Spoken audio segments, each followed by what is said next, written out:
Hello guys, nama saya Jonathan Christian dengan NIM saya 19190153. Kali ini saya akan menjelaskan mengenai masakan daerah yang bernama Barobo yang berasal dari Kota Makassar, Provinsi Sulawesi Selatan yang ada di Pulau Sulawesi. Apakah itu Barobo? Jadi Barobo itu merupakan sumber kuliner tradisional yang berasal dari Makassar. Makanan ini mempunyai bahan dasar berupa jagung, sehingga dapat dikenali dengan nama bubur jagung. Berbeda dengan bubur Manado yang bahan dasarnya nasi. Nah, bahan Barobo ini dikenal dengan birale itu dalam bahasa Makassarnya atau arele dalam bahasa Bugis.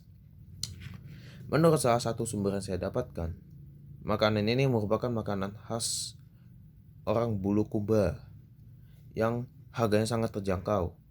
Dan bubur jagung ini semakin enak jika dicampuri dengan lauk seperti ikan asin, kacang-kacangan, dan sayuran. Berikut komposisi yang digunakan untuk membuat barobo atau bubur jagung khas Sulawesi ini. Yang pertama, 6 buah jagung manis disisir ya, dibersihkan dan disisir. Lalu 1 buah wortel, 1 ikat kacang panjang, 1 ikat daun kacang, nasi secukupnya, 1/4 kilo udang kupas, 2 bungkus mie, 4 siung bawang putih yang dihaluskan, dan 2 siung bawang merah yang dihaluskan. Garam dan lada secukupnya, dan pelengkapnya adalah bawang goreng secukupnya saja. Dan setelah jagung dicuci dan disisir, masukkan jagung ke dalam air. Lalu tunggu hingga sampai mendidih. Sambil nunggu jagung yang dimasak, potong wortel tipis-tipis, kacang panjang seukuran ruas jari. Lalu masukkan nasi secukupnya, masukkan wortel dan kacang panjang. Tambahkan bawang putih dan bawang merah yang sudah dihaluskan tadi. Dan jangan lupa untuk memasukkan juga lada dan garam.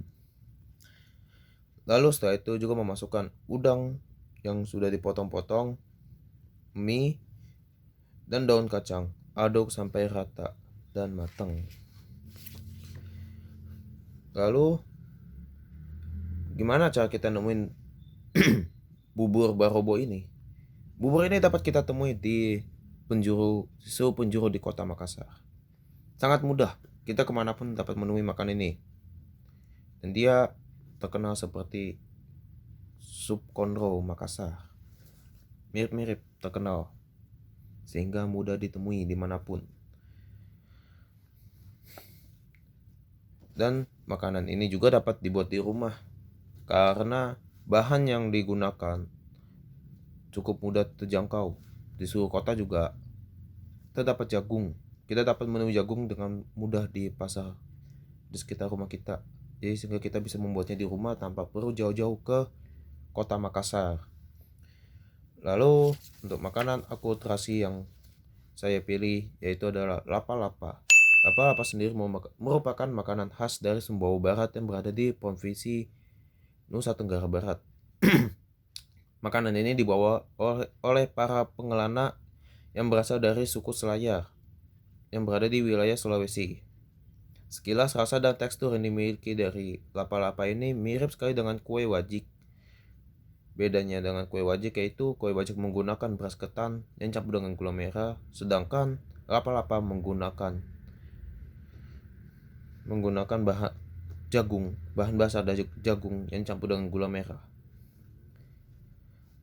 yang kemudian dibalut dengan daun jagung muda yang kemudian dikukus dengan menggunakan kayu bakar.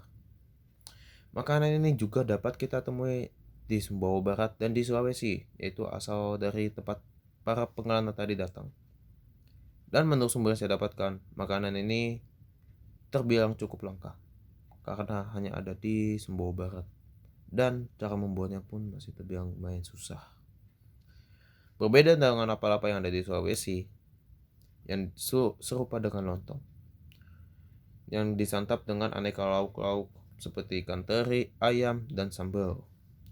Yang di Sumbawa Barat ini menjelma makanan ringan yang dimakan layaknya camilan, dan kemudian makanan ini menjadi takjil jika bulan Ramadan tiba. Setelah orang pada berpuasa berjam-jam, kemudian saat buka mereka semua makan ini sambil duduk di balai-balai yang berada di pinggir ladang jagung. Dan kenapa di Sumbawa menggunakan jagung? Karena di Sumbawa Barat ini merupakan daerah penghasil jagung terbesar di Indonesia, salah satu penghasil jagung terbesar. Dengan 1 hektar bisa menghasilkan 7 kilo jagung. Mungkin sekian itu tentang makanan daerah yang saya presentasikan. Jika ada salah kata, mohon maaf. Terima kasih dan selamat malam.